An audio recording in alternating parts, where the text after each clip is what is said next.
All right, everyone. I'm excited to welcome back to the show stand-up comic, author, actor, comedy historian, the amazing Ritch Shydner. Hey. Thanks, Jeff. Thank you. Episode 70 was your first appearance on the show some 4+ years ago. I don't know where time has gone, but it is good to have you back. Well, the other time is gone. It all happened yesterday or today. I can't remember anything else other than that. Everything seemed like it happened yesterday or today. I don't know. I'm just saying I am so bad with time frames. Yeah. Anytime I'm like telling a story, I'm like a few years ago, my wife would be like, Jeff, that was 15 Yeah, years ago. exactly. That's what I'm saying. The same thing. I can't judge how long anything was together. I do the same thing. I like last week, it was like 3 months ago. It's same thing. Oh man. So I forgot, author of your book, Kicking Through the Ashes, Life as a Stand-Up in the 1980s Comedy Boom. I read it. I know it's been a few years since you wrote it, but what made you realize it was time to kind of put down your comedy story? Because I kept telling the stories all the time, and if they got a laugh, I'm going to tell them again. And I just felt like I had done my time, and I wanted to chronicle that period in the 80s. I just wanted to chronicle that. And I'm glad I did. Yeah, it's nice to. I made a scrapbook of the first 10 years of comedy because I was very methodical, taking photos and keeping Oh, track no, of. I was not that. I was not. No, I was lucky to be given some photos from people. And I had some journals that I still had. I lost a lot of them, but I had some things that were, when I say journals, they're just notebooks that filled with my comedy ideas. And then I'd write in some note about something that happened or whatever. Some of those were great to have. I'm in Detroit, so you mentioned Mark Ridley's a bunch in your book, but Yeah. you also mentioned another person near and dear to my heart from Windsor, Leo Dufour. Yeah. Yeah. Leo. Yeah. There was right across the river. So you do Detroit, you'd end up doing Leo's place, the Comedy Castle. I was sent this, somebody had a copy. Mark Ridley tried to do a TV show. This is like 82, maybe 83, right? He taped the show at the Comedy Castle in Detroit. He taped the show. He had a set built with a castle. We come out, and I was so out of my mind that I hadn't seen it. My wife watched it. I said, I can't watch. She watched it and went, oh my God, you got to see this. I came out and literally scared the audience. I was like a psycho just to see if I could then lose them and get them back. And I remembered I used to do that sometimes on stage. Everybody, Mike McDonald, a comic from Canada, and we'd always go try these things. And it was just psychodrama. It was really bizarre.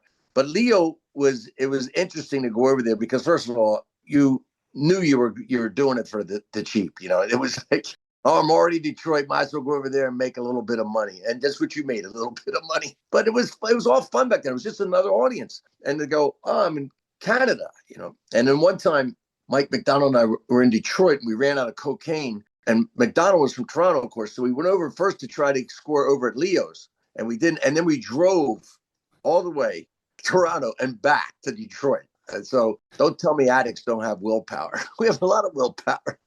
Just not in a positive way. That's about 4 hours there and back. I tell you, the first 4 hours is not a problem. And the second 4 hours, we really needed the cocaine to get back. And it was starting to snow, and it was like, insane. The idea that you would go across the border to get cocaine and then bring it back across the border.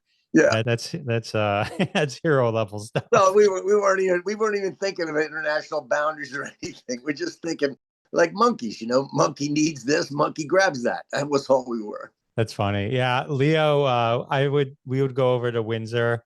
He would have an open mic on Sundays, and the Canadians just loved to laugh, and they would just pile in. When I remember working with Leo, and like, I've never seen people would come to see him time and time and time again, but they just love seeing him perform.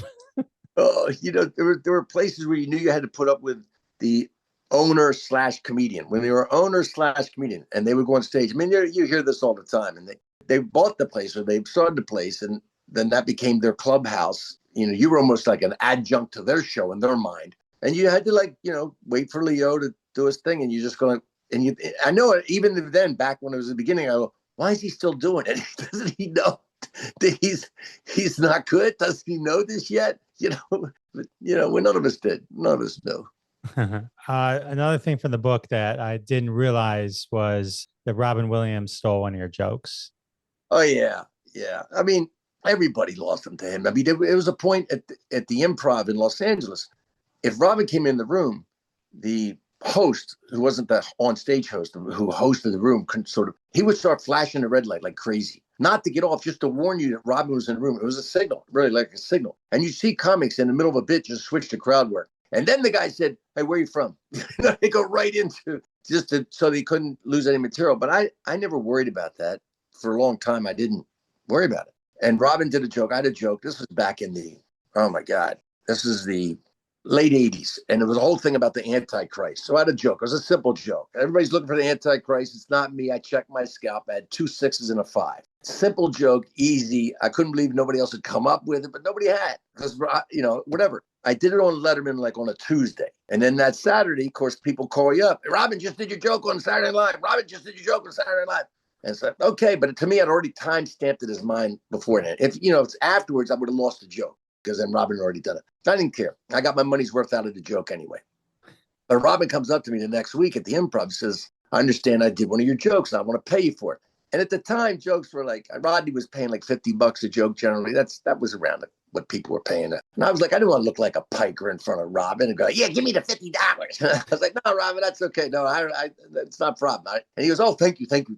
That Robin way he leaves, goes. And I go over to the bar to my friends. I tell them, I go, "You idiot. He's paying $1,500 when he steals a joke." I'm like, "Oh, shit. Where'd he go?"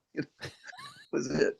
Oh man. So all right, another thing from the book. Yeah, I'm cherry picking some stuff from the book because some of the stories we talked about on your last episode, and like I want people to go listen to that one too. You talk about doing a show the day after John Lennon was shot and killed. Oh, I just talked to him. So we were in David Strassman, who was a ventriloquist, myself, Carol Lee for my first wife. I can't think of, well, the guy's name was Michael Rapport, him. I think that was the 4 of us. The night it happened, at like 11 o'clock at night, the news comes out. We were finished our show. Everyone was devastated. Stay up all night drinking and watching the news or whatever. And next night we get to the club, and it's like, I always thought of like Lenny Bruce after, JFK was shot. He had to do a show 2 days later. I said, look, we don't have any kind of way of getting out of this. Nobody's going to do anything funny to get us through this. We all have to do sets. So let's all agree not to mention it. Let's just don't mention it, right? Don't mention it. Everybody makes agreement. Everybody agreed. We all agreed. And I go up and I open. There's only 15, 20 people there. They're sad. I mean, it was nation in mourning. And I do the opening and everything's fine. We're going along. And I bring up Michael Rapport and he does his set. And then at the end of his set, he said, "Folks, I really shouldn't say anything, but I can't help but say, don't we all feel sad about John?" And people just literally started crying. My Carol's crying. She's the next act. And I'm like, want to kill this guy. Really, I just went up and I think I took the mic from him. I think I went up and just went, "Thank you, Michael Rapport," and just shoved him off the stage. Then I just spent 15, 20 minutes trying to get him to forget what they just heard. And, you just go, what? We work in this place where sometimes other comics can really, I mean, they just think of, comics are self-centered by nature. So we're up there by ourselves, doing a thing ourselves, mining these jokes from our head. It's a lot of self involved, a lot of self. They're like animals. We just talked about it. They're like instinct is like, well, this will get me something. I don't know what it. Anyway, it happened. It did happen. In the book, you mentioned Lenny Bruce, going up after JFK and making a joke about Von Meter. So I have been on a hunt ever since I talked to Sue Kaminsky. She said that the First Family album was her inspiration. And I just finally found it on vinyl. Did you really? It was almost, I mean, it was such a huge seller. My dad loved it. My dad was a JFK guy. He was a young guy. He was a young man himself. It seemed like everybody had that album. Every family had that album. It was family friendly. It was clean. It was fun. Everybody had that album. I love the story of Lenny because, see, they closed down entertainment in America that night. One of the assassination, they shut it down. And they shut it down the next night. There were no theaters open, nightclubs. Performances were shut down. So Lenny knew he was coming back in New York to do this show. And he was hanging out with them because I love this part of it. He's hanging out with Terry Southern. I don't know if you know who Terry Southern was, but Terry Southern was a very funny, great writer. He helped write Dr. Strangelove. He was one of the writers on that. He helped write Easy Rider. He was a guy who was funny and they were smoking weed all. I can imagine this, them smoking weed all day, trying to figure out what they're going to do, what he's going to do, because there's no way he can avoid this. He's, first of all, he's Lenny Bruce, but this is just no way he's going to avoid this elephant in the room. And what a bit of brilliance. I would just love to have had a camera and a videotape of them finally hitting upon this and go, can that work? Can that work? And then to do it. I love it. If you know this, but Von Meter knew himself too, because I got this story from, I forget where Joan Rivers told this story, but somebody she knew, a friend of hers, was in Von Meter's, like a singer that worked with Von Meter. So Von Meter was around. He was headlining now, right? So he's lands in, I think, Chicago. Might have been Cleveland, Chicago. One of the C Midwestern, Cincinnati. Who's in the Chicago thing? He lands in the airport. And in the cab driving to the hotel from the airport, it comes on the radio, President Kennedy has been shot. And he tells the cab driver, go back to the airport. He knew his whole thing was that. Even if Kennedy had just been wounded badly, he was not going to do a show that night. But he knew. And maybe the report was he was killed, but he knew. He said, get me back to the airport. And so, I'm not doing a show tonight. You tell a story about a comedian who did on your TikTok, which, by the way, I'm obsessed with your TikTok. I know you're a comedy historian. And so I've been loving your TikTok. So it looks like you do these, I don't know what it is, but however you write them and perform them, they're just the right enough information and just the right length. I mean, it's a masterclass there. You did one similar about a guy who did Richard Nixon impressions. Yes, David Fry.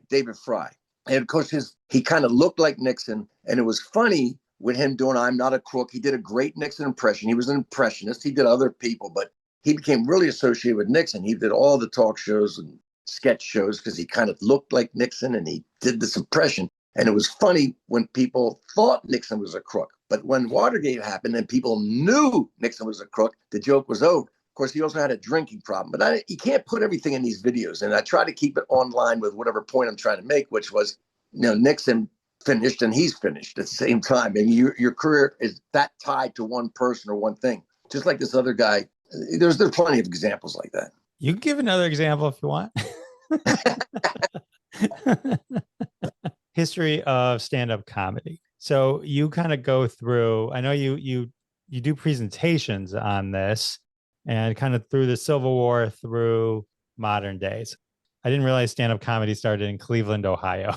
Isn't that funny? It didn't start there, but the guy, his name was Charles Farrar Brown, who then took the name Artemus Ward, which was a character he created for newspapers. This is 1861 when he first went on stage. He went on stage in New York City. But he was a very funny guy, always was funny his whole life, and created something because he did something. This is hard to realize, but legitimate theater back then did not have full-on comedies. They only put a little bit of comedy in any drama, play, or any sort of presentation, lecture, whatever, just enough to get the medicine to go down. But they all sort of labored under this. John Locke was a British philosopher who said, when you're laughing at somebody, and that laughing too much in public is rude. There was never that full-on comedy, which would be stand-up comedy. There was never fun for fun's sake. And when Artemus Ward was young, he was a Prince setter. It's the same as Mark Twain. They were about the same age, or a year apart. He worked for a guy named Schilleber up in Boston who started a punching bag or something like that it was called. But it was a full-on humor magazine, and America wasn't ready for it. In fact, when he was 15, this Schilleber told him, he said, America's not ready for fun's sake, maybe someday. And that's what Artemus wanted to do, fun for fun's sake. And he happened to start doing it as the Civil War broke out. When war breaks out, you need something new and radical to get people's mind off the war, especially a war like that. We'd had 2 wars with Britain, and we got sick of fighting them. We just decided we were going to fight ourselves this time in the Civil War, which was really, it's a slaughter. You can't even imagine the proportions. There were 600,000 people killed, 600,000 troops killed. Not all the civilians who starved, but 600,000 troops killed in the Civil War. The population of both North and South was 30 million total. So if you took it at today, it would be a war in which we lost 6 million dead. We can't even imagine that. And he did this. He went on stage and became popular, very popular, a huge star. He took on a slacker character, which is brilliant, unconscious, that when you provide that comic relief, because back then, in the 1860s and before, there was no social net. There was no, you worked hard or you didn't eat. You worked hard, you didn't have a place to sleep. So he did a slacker character, and he'd say stuff like, I could go for months without working, and at the end of that time, feel refreshed to go another couple of months without working. He'd say, we must all learn to live within our means, even if we have to borrow money to do so. And in fact, when he first started, Twain admitted he did, because he saw Artemus Ward work and he hung out with him for a week out in Virginia City. Mark Twain said, I did exactly what he was doing. He learned from, so he had a slacker character when he first started too, in 1866 when he first started, which was, he said, why put off till tomorrow, which you can just easily put off till today after tomorrow. It's just the continuation, but they were parodying lectures. Back then, lectures were very popular. There was no television. There was no phones and social media and TikTok, and there was no radio. People would go from town to town and lecture on subjects. Here's the new continent of Australia, or electricity, or moral lectures. Drinking is bad, slavery is bad. And he decided he was going to parody a lecture. So he went on, he'd have, say, the subject, and the title he'd never talk about it. One of his lectures was called 60 Minutes in Africa, because Africa was a new thing. And he talked for an hour or so, not, all jokes, never mentioned Africa. At the end of it, he goes, oh, yes, I should say something about the subject, Africa. Africa is a long way from here. So if you're going to go early and get back in time for work tomorrow. It's just so completely ridiculous. But he was just a hilarious guy, very funny. Did he write a joke book, like sign language? No. He was very, when he first started, he was a newspaper guy. He was a print setter when he was 12 years old. He was out on his own as a print setter. And then he was a copy editor. Then he was an editor where he wrote these funny letters to the editor from a traveling showman, a fictional traveling showman named Artemus Ward, became very popular. He knew the business. And what happened when he first started was the newspapers would print all of his jokes. So he'd go to town and people already, because the Telegraph would spread it around. He told him, don't ever print any of my material. So there is one, his manager wrote down his last show was about going to Utah, about visiting the Mormons, a visit to the Mormons. So it was done in London, and that is recorded. I have books where that was from, 1868 or whatever, when that was printed. That is the only material that you have of his. When he went to England, he was the first American artist where the British went, wow, we have nothing like this. We've never seen anything like this. They're the ones that stamped it as an American original art form. Because when he died over in London of tuberculosis, the London Times said, we've never seen the likes of, they called him Sweet Artemus, never seen the likes of him. One person controlling the humor in a room. It's an American original. And, that's it. I read that President Lincoln, huge fan. He'd go to the White House, of course, Mary Todd Lincoln, and Lincoln was himself a teetotaler. Mary Todd Lincoln was very much a teetotaler. Didn't want anybody from show business in the house. Show business was, they were looked down like pickpockets and thieves. So he had to sneak in at night. He was a drinker. Artemus was a big drinker and also liked hashish. But he'd sneak in and they'd swap stories. Him and Lincoln would swap stories. And Lincoln, who only famously slept like 3-4 hours a night during the war, would hang out with Artemus and then he'd feel refreshed. He goes, after he'd laugh for a while, he'd feel, I'm refreshed to go on. There's a famous story when the Battle of Antietam, I think it was 1863. I can't make 100%, but anyway, it was the biggest day of slaughter in American history. More casualties in a single day of battle than any time in American history. So the whole nation was in mourning, but it was a draw. The first time that the Union had a draw with the Confederacy came to a draw. So Lincoln calls his cabinet and they all come in, and Lincoln then reads them a funny story from Artemus Ward. And afterwards, his war secretary, Stanton, said, Mr. President, it's very unseemly for you to bring this humor into the room after the slaughter we've had yesterday. And Lincoln goes, oh, yeah, you need this as much as I do. We all need this humor. Otherwise, I'd lose my mind. If I didn't have this humor, I would lose my mind. And here's why I brought you here. And he brings out the Emancipation Proclamation, which was a huge radical thing. And of course, the cabinet goes crazy because they were all abolitionists. And they go crazy, oh, my God, this is fantastic. And then Stanton goes, Mr. President, if having that humor and laughing brings you to this point, to the proclamation, he said, I have all you need. I changed my mind. But yeah, Lincoln got a lot. He was probably the funniest president, and he did more to change the country's attitude towards humor. He was so notorious and noted for telling funny stories and loving funny stories that the country started feeling like, we can all laugh. We don't have to, the lower class never had a problem laughing. But it was the respectable society that had the problem, not surprising. I mean, stand-up is a common person's art form. There's no question. Smart people have to go dumbs and D's and does. They always did that, you know. As Twain said, the secret source of humor is sorrow. There is no laughter in heaven. Poor people need a sense of humor. Rich people don't. They have the money. They don't need a sense of humor. Artemus, the revolutionary thing, he's doing comedy without moral or framing. There's no lessons, which is the crazy thing, right? That's right. Normally, entertainment was a lesson. So what's the evolution? When did people start? Twain did it, but Twain hated to travel. Travel was so hard back then. Hard. He'd get boils. You know, you travel in railroad trains and carriages, and you get boils. The seats were so hard, and they'd shock. You know, they always show you trains in the movies, you know, going along smoothly, but they weren't like that. They rocked and rolled and jutted and banged, and the seats and carriages, the same thing. And so he hated to travel.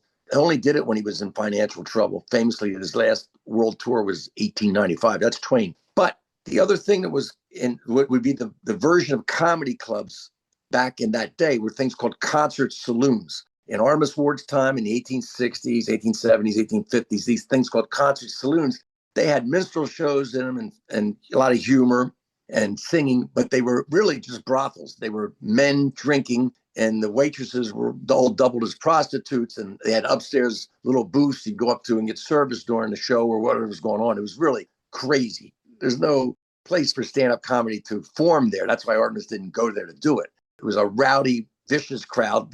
That's why there was slapstick humor. That's where that came from. You know, two guys on stage beating each other with sticks before the audience decided to do it for them. And that was going on. And so there was no really place for stand-up to develop there. And then around 1880, a couple of theater owners noticed that America was getting a little bit more prosperous. They had a little pocket change, a little spare time. So they said, let's bring the families into the theaters. So they prevented, there was like single women were not allowed to come in, no single women allowed to come in, no drinking, and no cursing. And I mean, you can't even believe the standard of cursing.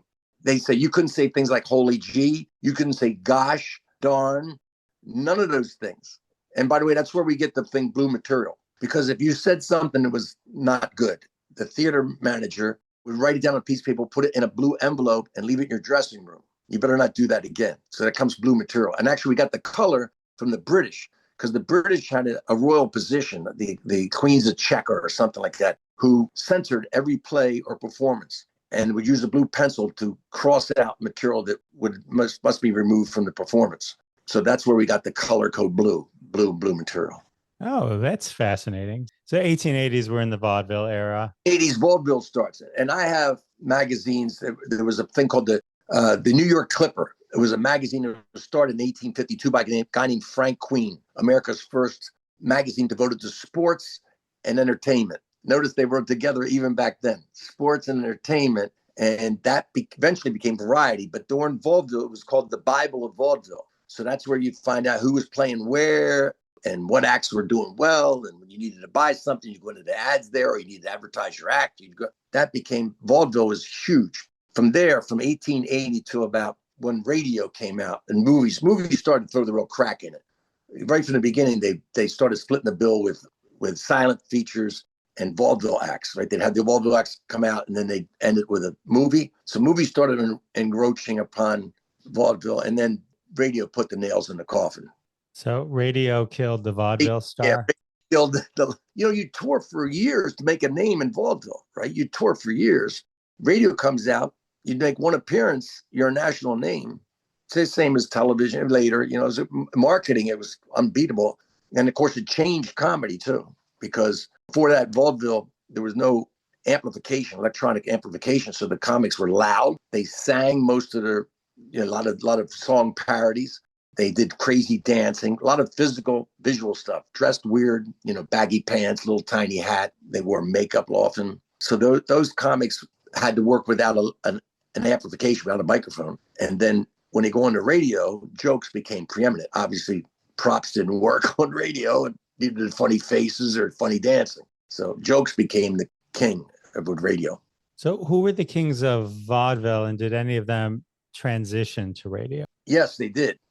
Like Ed Wynn was a great prop comic, a very funny guy. He was one of the kings. Milton Berle started on vaudeville. Milton Berle, who became Mr. Television in 1948 when it came out. Well, people forget, he was born, I think, in 1908. And around 14 years old, he started doing stand-up in Vaudeville. So around 1922, he's doing stand-up in Vaudeville, and he bills himself. He said this, he said, and I think this is great insight. He said, when I started seeing me on stage as the audience saw me, then I started becoming effective. And he said, I found out that they saw me as right, we'd say today, he's the smartest. They saw me as a guy with an aggressive young guy with an attitude, which he was. So he built himself as a wayward youth. I have a photo of wayward youth. And wayward youth was the equivalent of like, juvenile delinquent or thug or whatever. He was telling him, I'm out there. And he did, he got fired from vaudeville from time to time, and he'd do jokes around there. And I don't know if this joke will translate. The euphemism for masturbation back then was milking you. He milked himself, milking himself, right? Milking it. So he did a joke. He says, times change so fast here that when you go into a restaurant, you don't just say, what you want the whole order. You just quick slang say, bread me, which means I want some bread. And I would go in and say, cheese me, I want some cheese. Or go in and say, milk me, So he got a masturbation joke in there. And of course, they'd fire him from gigs, but he didn't care because he was out there. He was a young, aggressive comic. And then, of course, he moved into around the 20s is when they banned alcohol in America in 1920. So in the early 20s, the comics started moving into the nightclubs, these new nightclubs, the speakeasies, these illegal drinking joints. And very quickly, Milton worked his way in there too. A lot of comics went in there. That's when things started, you could say, again, by today's standards, they weren't jokes that would get you any kind of rise at all of an audience today. But there were jokes like a couple is undressing in front of each other on their wedding night and seeing each other naked for the first time. And a man finishes undressing and he poses in front of his new wife and says, look at this, baby, 180 pounds of dynamite. And she says, yeah, with a 3-inch fuse. That's 1925 dick joke. Still funny. Still funny, right? I know. Wait, so milking it is a reference? That was the reference. That was the masturbation reference then. See, a lot of times it's all cut. Mark Twain said about 30 years. Comic lasts about 30 years. That was his day. Because then the times change. Comedy is tied to the time because the jokes are a lot of times colloquialisms or references from that day or slang of the period or events that are happening then. And when those times change, then the style of comedy changes, right? Because every comic, you want to do something different. The comics have to give a different delivery. It's like a pitcher dropping the angle on their arm or changing the speed of the pitch or curveball or whatever. He was saying that I think it's less than 10 years now. I think comic generations are less than 10 years because society's moving so fast. But that's what he was saying. So everything would change and the style of comedy would change and the comics would change and technology, like we just talked about, radio or electronic amplification changes the style of comedy. Wow. All right. So you had the radio stars. So who were the big radio names that we know that made the transition out of that? When the Jack Benny was huge. Jack Benny was like, great radio. Bob Hope became a radio star. Milton Berle had a show, but he didn't do that well. Milton was a big, wild thing. And then ironically, Milton Berle was the first comic. He was actually one of the first television broadcasts ever. Back, I think it was 25 or something in Chicago. He happened to be there working in vaudeville, and they brought him to do a broadcast of early experimental television broadcast, 8 miles away. He's in a studio. They probably had cameras the size of Volkswagen bus. They shot him and broadcast his image 8 miles away, whatever. So they had the technology, but during the Depression, they did not have the economics. They didn't see it as viable to have television. So they sort of shelved it until after World War II. He was then a guy they brought back when television came on. They knew immediately they were going to sell things on television, commercial. They wanted safe acts and they wanted visual acts because we're back on television, right? Visual. He and other big vaudeville acts had a renaissance on television. Ed Wynn, all these sort of big banana personality acts like Milton Berle then sort of drove early television. Amazing. So when is this? The 60s? Well, no, 1948 is when television really started coming on. And by the early 50s, like my dad didn't have a television set till 1952.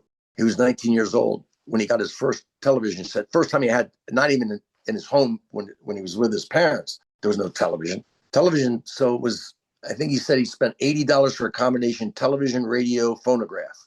And my mom was pregnant with me. He picked tomatoes, tomato season on his father's farm to get the $80 to buy the first television set. And so that's when most Americans were getting in the early 50s. They were really selling a lot of televisions. $80 for TV. How big was that screen? Probably about 9 inches, 10 inches. So when did nightclubs kind of work into this whole? And there were garden clubs and things like that before, rooftop. In the summer, there was no air conditioning. So the cities had these garden rooftop cafes or clubs. When Prohibition came in, January 1920, alcohol outlawed in America, immediately illegal joints started opening up all over. I think there were, like someone once wrote, and like within 2 months, there were 2,000 illegal joints in New York City alone. Everybody's opening up. And you had to be hip enough to know where it was, right? And on the inside enough to know the password. That's why they call them speakeasy. You'd have to come in and say, Mickey's joint or whatever. You had to say something to get in. So that's when the comics moved in. That's where nightclubs, that's also, since they were all illegal to begin with, when they talk about the mob owning nightclubs or having a hand in nightclubs at the beginning, because who else was doing them? I mean, only illegal people were doing it because they were all illegal. Was there a time where it became mainstream and a legal thing to be able to do? Yeah. Where I think was it 1933, Prohibition ended somewhere in there. Not long after Franklin Delano Roosevelt became president, they ended it. And then, of course, immediately they become legitimate nightclubs. I'm sure they just changed the sign of how long they're open or put an open sign out front, but they became legitimate nightclubs. So by the 30s, there were nightclubs, and Henny Youngman in his autobiography and Milton Harris, they all talked about running around doing nightclubs back then. They were an important part of their diet and where they got paid. When does like the Bob Newharts and Lenny Bruces come into it? Yeah, so they were all post-World War II comics. So they were young guys. Most of those young comics then were veterans of World War II. Lenny, who tried desperately to get out of the service, but was over in Italy on a ship that was shelling the Italian coastline. So he was in the Navy. A lot of those comics were in the service one thing or another. All of them really basically were one way or another in the service. And so the war ends and TV starts. And they kind of skip that generation. They don't go, let's put the young comics on, because they don't trust the young comics. They trust those showbiz veterans, those vaudeville veterans, to do a safe show, to sell the cars, to sell the cigarettes. So these comics are all, Mort Sahl was probably the spearhead of the revolution, because he bombs out in the supper clubs. There were supper clubs back then. Comics would wear a tuxedo, somebody eat, you finish eating, you come out and do a show, right? Dinner clubs, supper clubs. So they were big in the late 50s, early 60s, when these comics started moving in. They didn't work for him. Mort Sahl did not do well. So he leaves LA and he goes to San Francisco, and there's a whole coffeehouse scene up there. And he takes off the tuxedo and he just wears a casual sweater and a collared shirt. And he just talks in a conversational tone, not the big selling the jokes that these big banana guys were sort of known for, putting his personality into it. He starts talking about things he cares about, and it changes it. Now, they didn't have a way to reach their audience, right? Every generation. I just had an exchange with Dane Cook. He sent me a message on TikTok that how much he likes what they're doing. And I said, when I do my show, stand-up history show, you're part of it, because every generation has to find a way to get the young people their age, because that's what you're really going for, to know you're there, right? So before it was radio, Jack Benny was a young guy. All those comics were young guys. Then TV comes along and they're not using the young guys. So how are they going to let the audience know they're there? That's where the comedy albums came in. Before, there were comedy records back in the early part of the 1900s. They were 78s, those brittle wax sort of concrete records. And they would take the comic and put them in a booth. They couldn't put an audience with them. It was very, you had very delicate operation to record them on these 78 records. So there was no audience. And there was no audience, you're not going to get a good performance from a comic. You have to have that laughter. That's the whole point of it. So that you can hear them doing the routines, but it's not quite right. And they were only 4 or 5 minutes aside. So you couldn't put but one routine or something on each side. There were people Cal Stewart, who had a character, like a grandpa character. There were people who, Julius Tannen had Cohen on the telephone, where they were one-sided conversations talking to his mother, who doesn't know how to operate a telephone, which was a new invention back in the early part of the 20th century. And then in the 1950s, the LP, the vinyl records came out, long playing records. So there's 15, 16 minutes to a side, which is an incredible difference. And the most important thing is they had portable recording equipment. So they were able to record the comics with the audience. And these things broke the young comics. The first album by the Library of Congress, first comedy album, was Mort Sahl at Sunset. He was opening up for the Dave Brubeck Quartet in Carmel, California. They recorded him, but they had no market. The record company was like, they just recorded him because they were probably practicing, getting ready to record Brubeck. Let's get our levels correct and everything. They recorded Mort Sahl, but they didn't release it as an album. And they had this recording. The Library of Congress has it down as the first comedy recording, comedy album, long playing album. It's just not released.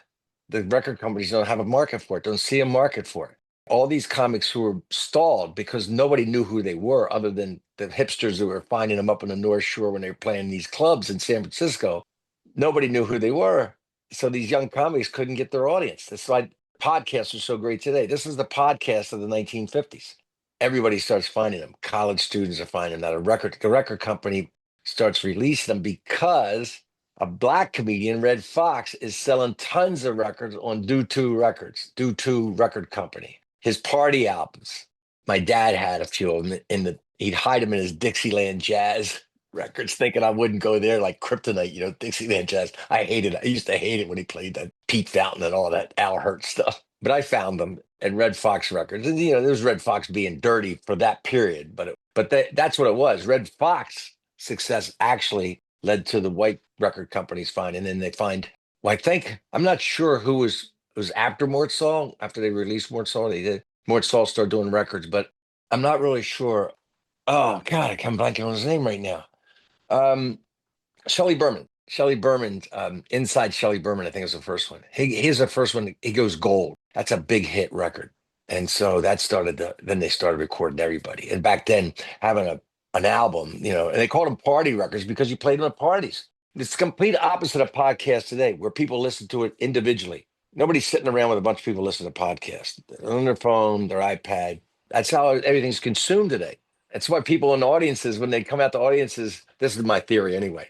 They come out to audiences, they complain in real time. Hey, I didn't like that joke, because for them, the whole show is about them. Nobody has a sense of like they're a part of a little community all of a sudden, this little temporary community called an audience. And if everybody else is laughing and you don't laugh, you go, well, okay, it wasn't for me, but I'll wait. There may be another joke coming my way soon. But now they're like, no, I didn't like that joke. And you're going to know it right now. It's a bit different. I mean, people used to come up to me after the shows. They'd go, hey, you did a joke about plane crash. I lost a cousin in plane crash. Hey, I'm sorry, man. I can't vet the whole audience. I can't do a poll beforehand to find out. I just do a general audience. But I'm sorry about your cousin. So you can deal with it after the show. But now it'd be like, my cousin died in a plane crash. What are you doing? That's a huge difference. These party records, because my dad would play them. I mean, I'd be up at the top of the stairs listening to them. My dad roaring and his friends roaring, and all these couples downstairs listening to these albums. And it was the same thing happening in college dorms. That was a huge thing. So you had these young comics finding their audience, or audience finding them because of these records. Mort Sahl was listed as the first one, but you got to give credit to Red Fox. I mean, that's, I have a vinyl collection. And so I know we talked about the Von Meter, but I've been grabbing some old classic on vinyl as much as I can. I got Gilda right here. And oh my God. Well, that's when it was, George Carlin brought him back in a way, I think. The Cheech and Chong probably more than anybody. The Cheech and Chong records brought back the comedy records. Were kind of, by the end of the 60s, they weren't really happening.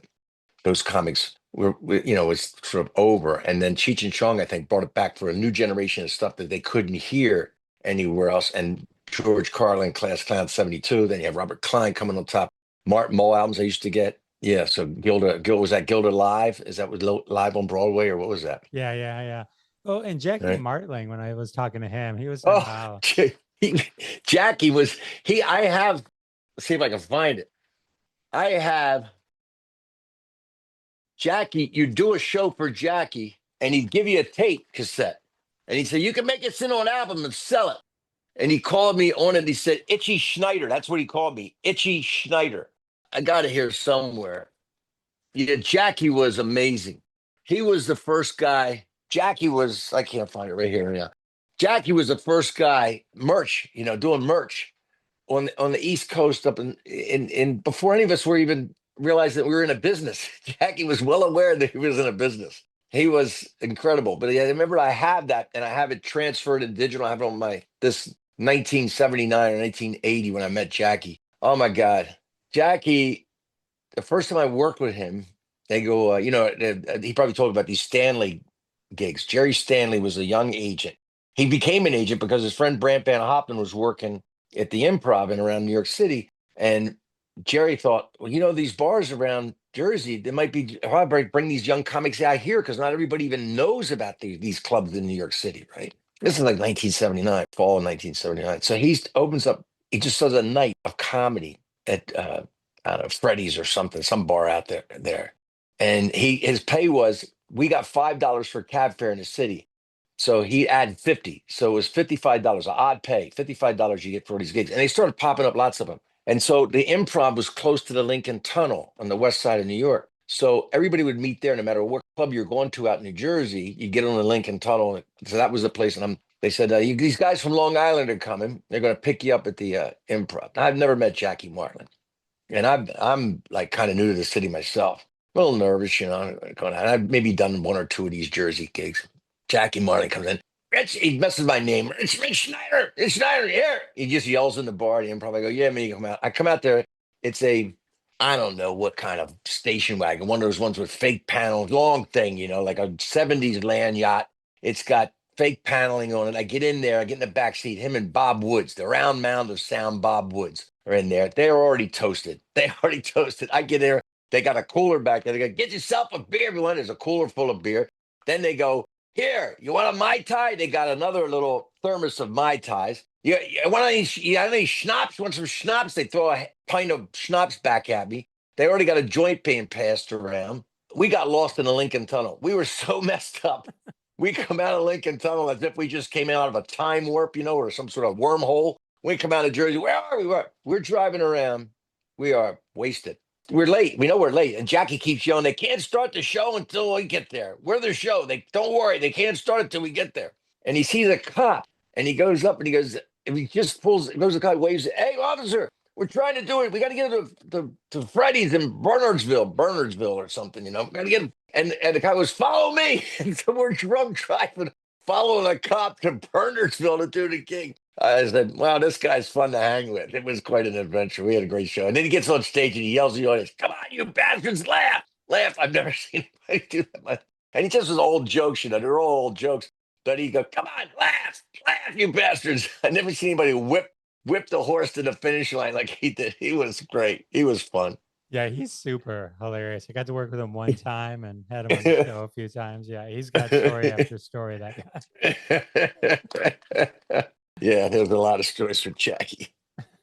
So as we move through the world of comedy, we kind of talked about the early television boom. Then Jack Parr was the first talk show of that. I mean, actually, it was Steve Allen was the first talk show of that nature that started breaking comics out. Lenny Bruce, the only television appearance I think we really have of him is him on the Steve Allen show twice, I think. And then he also did a Playboy After Dark. Hugh Hefner had a little show that was, I don't know what that was broadcast on, but it was trying to make a cocktail party. Everybody's like, when they going to start walking? They're walking around with cocktails and the music's going and it's the Playboy Mansion. Everybody knows there's something going on there. When they going to start? Instead of this just chit-chatting and moving from couch to couch. But it really was like you said, Jack Parr was a big one. And back in the 50s, he broke all sorts of comics.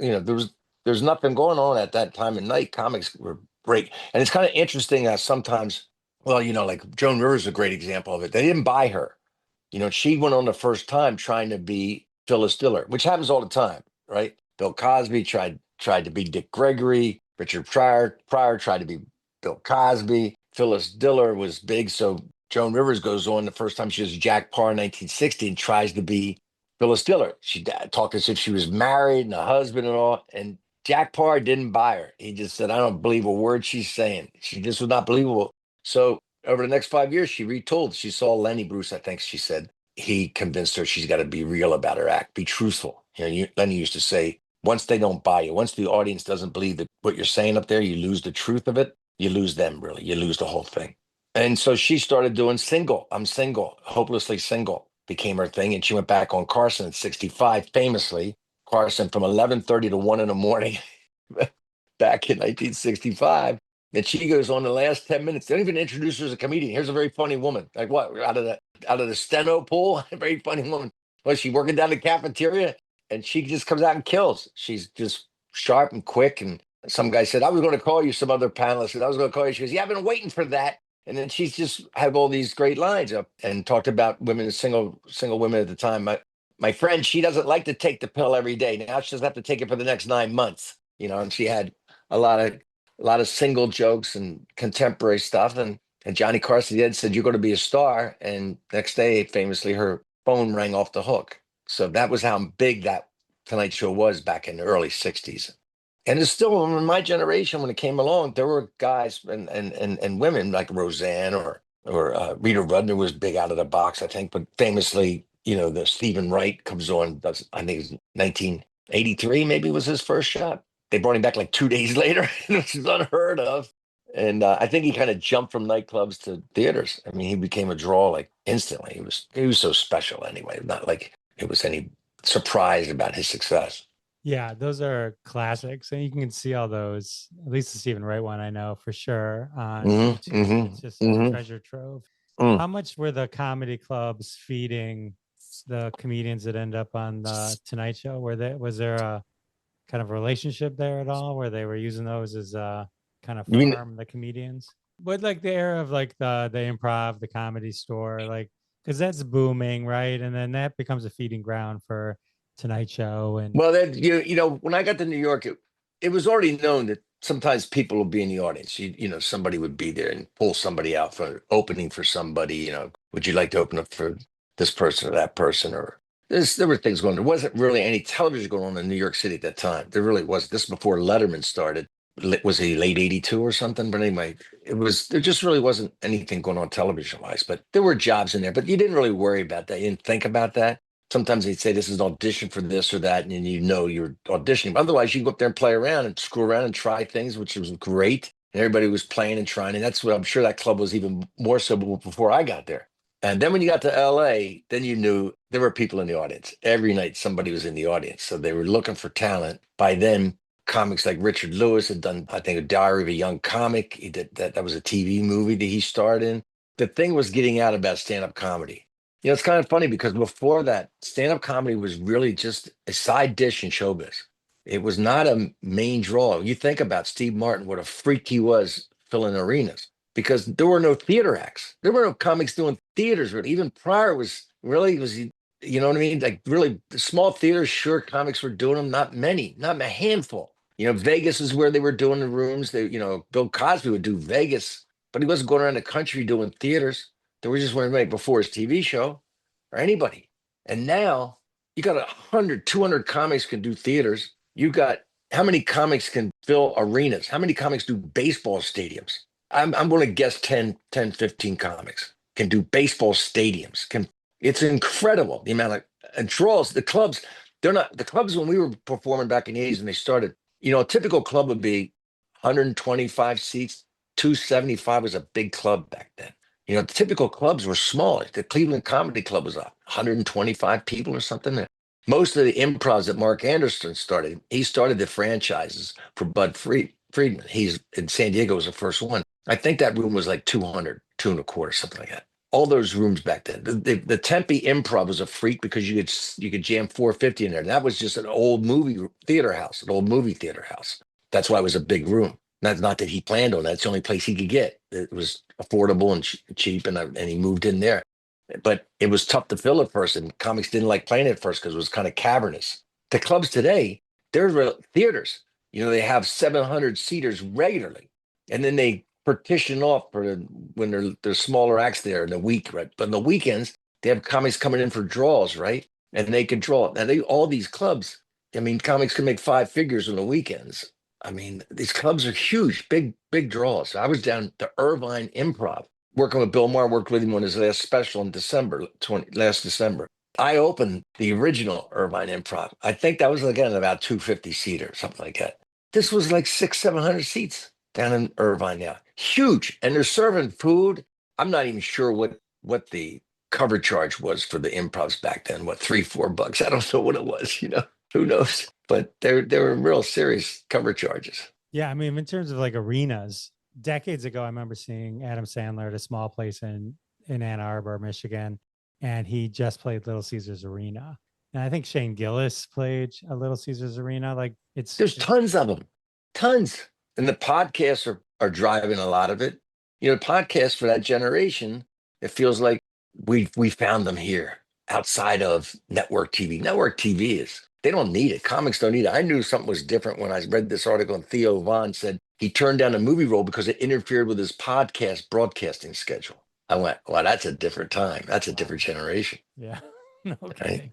I mean, back in the day, like growing, like Andrew Dice Clay, he would be huge, and he would do remember Dane Cook would do Madison Square Garden was, Yeah. Famously. I think I saw Howie Mandel at the Palace of Auburn Hills, like a huge.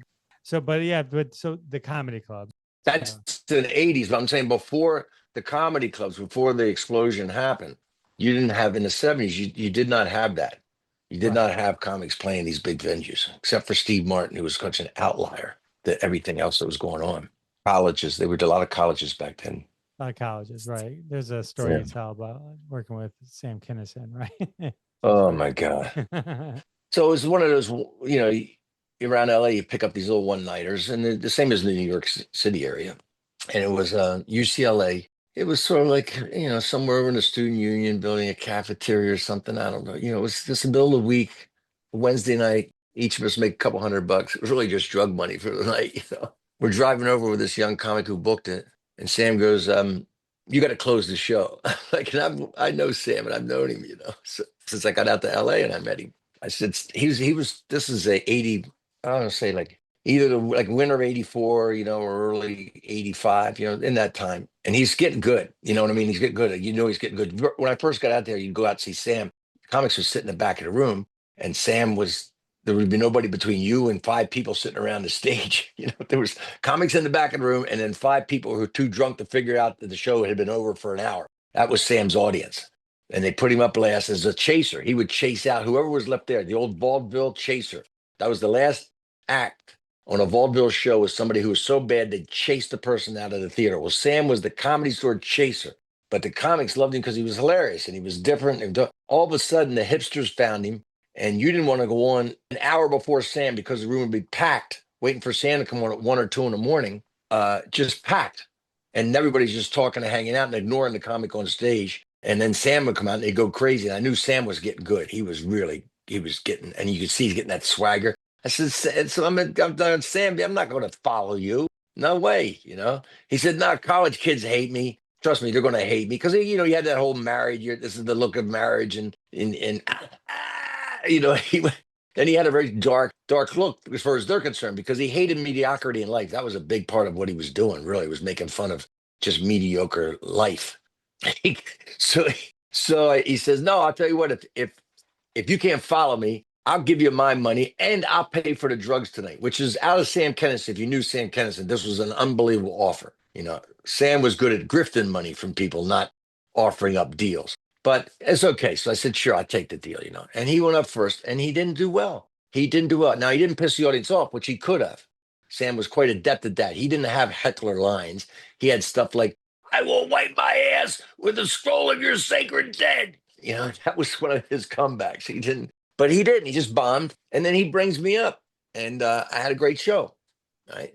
That was that. That's and then in the summer of 85, not long after that, a few months later, Sam breaks out on the Rodney special. And that was equivalent of like Joan Rivers in 65 or whatever you want to say. I was working with a band called Little Feat. I don't know if you ever heard of them or not, but I was opening up for Little Feat down in the South. And we were driving around in this van, these gigs, I don't know, half a dozen gigs I did with them, whatever. And I remember coming out of the hotel after Saturday night. Sam was on the HBO Young Comedian special Saturday night. Rodney Dangerfield introduced him to the country. And he killed. He had a hot set. He was just Sam. The next morning I come out, and all the guys from the band are coming out of the rooms, getting into this van, and they're going, they're doing Sam. They're all doing Sam. And I thought to myself, oh, he's on his way, man. He's gone. He's on his way. And he comes up to me a week or two later, whatever, a couple weeks later, he comes up to me in the comedy store and says, hey, Rich, I'm going back to UCLA, right? Yeah, $15,000. He was going back that fall for 15,000. And I'll bet money. And I was there when he walked out, and they just about gave him a standing ovation when he walked out that night. And I'll bet there were kids in that audience who saw him the winter before. Everything had changed. Plus his act and the anger and it was strong. It was also timing, career timing. It was the right time for that. I mean, he was fake anger, and he did fake anger well. And he influenced. I don't think there's any comic from that era who influenced more people than Sam did. Sam and George Carlin admitted it. He saw him, and he said his act got angry. He said, "This is that guy's doing what I should be. I should express myself. That's how I feel." And so he admitted it. And all the acts got a little dirtier and a little angrier at the Comedy Store. Everybody did, because not only did he show you that anger could be a comedic commodity, but he showed there was another way to go to get noticed by the country rather than Tonight Show or David Letterman Show or network TV, which of course you were censored. You were uncensored on HBO. It was, Rodney was, they'd always had stars on HBO, right? Since Robert Klein, the first one, he was an established act. And then George Carlin doing his specials. They always had established comedians, Robin Williams, whoever. Rodney's Young Comedian special, it broke a lot of acts. As you talk about Dice Clay, and a lot of acts broke out of there. Not everyone, but the special ones. They did. So cable played a huge role in further exploding, because I imagine it was more people might see something on HBO than they would Johnny Carson, right? Carson. You're a specific thing that you're looking for in that comedy, Young Comedian special. For early cable, like Evening at the Improv, which I did, first one I did, taped it in the fall of '81, and then they first started playing them like that a few months later in the winter, and then early in '82. That was the first one of those, I don't know what they call them, strip shows or whatever. It was just 5-6 comics doing 5 minutes a piece. Those became real popular because they were so cheap to produce. But they also introduced a lot of people all these young comics are on there, came out to the clubs. And they said, I saw you in Evening Improv. So, the first one of the clubs TV shows that was like that did that, was Make Me Laugh, much more than Norm Crosby's Comedy Shop, which had a mixture of old comics and new ones. Not all the new comics were that good. The syndicated show Make Me Laugh had great comedians on it. Really wild, because they had to make somebody laugh. That was the game show, right? Somebody had to not laugh at this comic. So you had Bruce Bum and Bill Kirkenbauer and Gallagher and Shanling. I'm going to miss somebody, I don't know if the Unknown Comic came on there, but they had all these great young, wild, energetic comedians in the clubs that were opening out in the Midwest. They'd always try to bring those guys in. Vic Dunlap, any of these guys, they'd bring those Make Me Laugh guys in to open their club, because the newspapers, the local newspapers, would give them a lot of space because that show was so popular in the Midwest, especially. I was told it was on 11 o'clock at night in places like Detroit or whatever, right? So if you didn't want to watch the news, you could watch this show, syndicated show, and see all these young comics. And then all of a sudden you see in the newspaper, hey, that comic's going to be at this new comedy club, Mark Ridley's Comedy Castle in Detroit or whatever. They had packed rooms. These comics were draws, really, really draws. One last question. Yeah. Cancel culture. Is there always been a form? Is there always been a form of? Absolutely. Always has been. I mean, famously, first of all, in terms of cancel culture, the only guy who's canceled by the government that I can remember is Lenny Bruce. Lenny Bruce was the only guy. They were shutting him down. Not just for using 4-letter words, because comics like B.S. Pulley and other comics in the clubs were cursing too. And Lenny was, he used the word specifically. Only when he got angry with hecklers would he just curse indiscriminately, fuck you, that sort of thing or whatever. But otherwise, he was using the word. They famously, it was Ann's 441, I think was the name of the club in San Francisco. They hire him to come up there. They hire him to perform there. And that's where he's got the first bit that got him arrested in 1961 in San Francisco. The bit was, the guy says, we want you to come up here. There's a bunch of cocksuckers there. And we want you to change all that. And then he's like, I don't know what I can do. I can tell him to stop. But he was a bunch of cocksuckers. And so he was specific to the bit that he was doing. And he really was making fun of the homophobia of the guy, that was going on there. He really got in trouble because he was making fun of religion, let's face it. And that was a third rail of comedy back then. Even Carlin, when he did his, 7 Dirty Words album, and he talked about religion on there, he talked about as being a Catholic, or at least a former Catholic at the time. He just made light fun of some of the rituals and some of the things about the religion. He hadn't got to the point yet where he was completely mocking the whole aspect of the old man with the beard in the sky. But Lenny was going after what was the basis of religion, which is money. Lenny was mocking them for, why these guys, these priests are up there with these rings that cost 10,000. How many Puerto Ricans could you house in Spanish Harlem with those rings, Cardinal? And so he was going after the Catholics. He was going after the Protestants, and Religion Inc. was a famous bit that he had. And the bits he had, he was going after them. And he was Jewish. And he make me mock the Jewish religion too. He rocked all the religions. But that's what they were really going after. And he also had another problem personally. He got busted for drugs in Philly. Again, I think this was later in 61. He got busted for drugs. And the old game they played back in that day was with showbiz people, as his lawyer said in Philly, said $10,000 and it all goes away. And that was a lot of money back then, $10,000. But Lenny had it. But they just go, look, you pay for the judge and the prosecutor and the police. Everybody gets their cut. And you don't get any hassle. You don't get in the papers. And you don't lose your ability to earn a living, but you're just coming through town, and we don't look at you as a serious threat to the health and safety of our community. So just pay some money, a little fine, and go on your way. And Lenny outed them. He outed them. He went to the press and said, they're trying to shake me down. Well, I don't think that helped him across the country with police enforcement. I don't think all across the country, I think I put a bullseye on him, that too. So between the religion and that, I think he had some problems with it. But cancel culture. Who's been canceled? Now, people may lose gigs, but that's a whole other thing. They did it in Vaudeville. If you cursed in Vaudeville, and I'm not talking about 4-letter words, I'm not talking about 8-letter words or 12-letter words. I'm saying if you said holy gee, gosh, you got told you better not say it again or you get fired by the club owners. And you think you could win any of those clubs that were mob-owned clubs back then and say things and making fun of the Catholic religion or whatever in those clubs back then and be able to continue working there for them, right? No. I saw this thing that some comics were canceled by a Portland club or a club in some city. They didn't think that the comics were in sync with their clientele, that they weren't as liberal or to the left. The comics were to the right. So they just canceled their dates. And the comics complained, we're being canceled. No, you're not being canceled. It's just a business decision. They made a business decision. And they've always made business decisions. Every club owner and down through the years in Vaudeville and in the nightclubs, they just decide who's good for our clientele, who we want. Famously, Don Rickles couldn't get into Copacabana. Copacabana was the nightclub, right? You've seen the movie Goodfellas. That was the movie that was featured. That was the club that was featured in that movie, Goodfellas.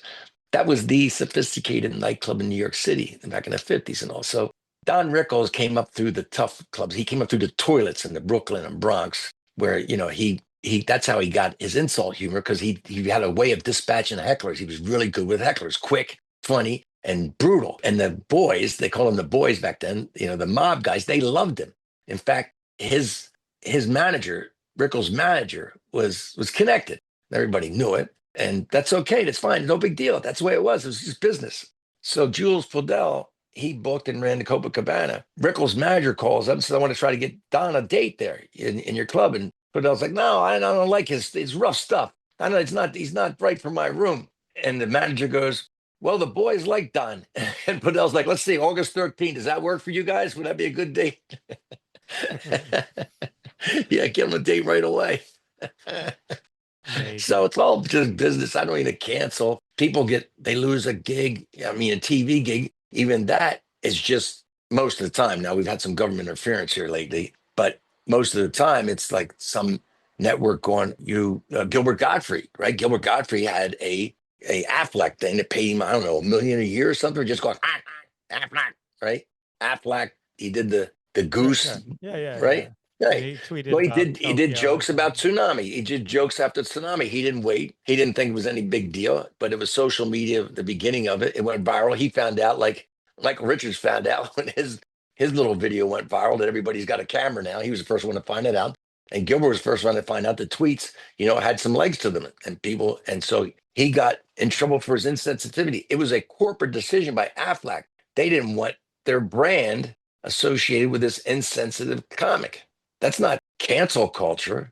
To me, he lost his job. Everybody has those morals things in their job or whatever, right? He lost his position. but I haven't seen anybody. I mean, I don't know what would be they used to try to cancel comics, cancel people by calling up the club and don't book this person, because of this or that. But the whole PC thing, everybody's PC. Every group has a set of morals. Every group has a set of a standard, right? As rules, written and unwritten, told and unsaid, that you follow to be in that club. And if you go outside of those rules, you're going to find out how fast they go PC there. Now, sometimes in colleges, people thought they're so PC in college. Well, college, I would imagine young comics have no problem playing colleges today. Older comics may have a problem because they don't know where the line is anymore. They don't know where all those rules and unsaid none are necessarily. If you go in front of a Black Lives Matter crowd or whatever, and you start doing racist jokes, they're going to get PC on you real fast.